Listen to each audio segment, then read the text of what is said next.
Increase in opioid abuse and addiction has led to a big response in Washington. 24-hour News 8's Rick Albin is here to tell us about a series of bills aimed at reversing the trend. Yeah, this is really frightening because this is a big problem. I was amazed to see the numbers.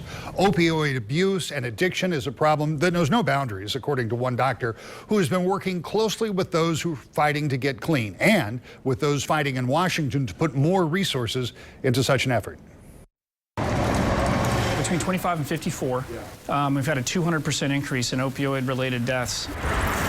Approximately 1,700 in Michigan alone, a little more than that. In fact, died in 2014, our most recent records from opioid abuse, heroin overdose. Congressman Tim Walberg, along with dozens of other members in the U.S. House, including Energy and Commerce Chairman Fred Upton, have been leading a charge to combat the problems caused by the commonplace use of opioids to manage pain. Back when we were told that we were doing a bad job at treating pain back in the late 90s, which we were given really only one choice to treat that pain, and that was an opioid. So, according to Dr. Waller, began the use of Norco, Vicodin, Dilaudid, and the oxys that resulted in powerful addictions that led to prescription drug abuse, even addiction to heroin. And treating those addictions is difficult at best. The largest addiction that we have to deal with is still alcohol.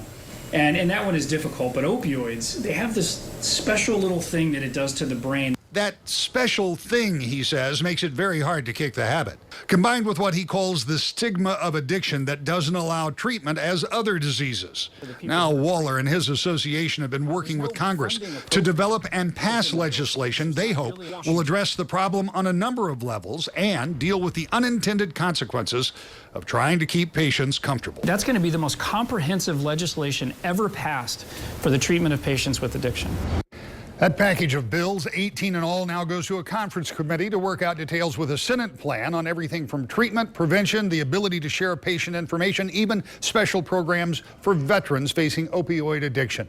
That work should continue throughout the summer. Susan?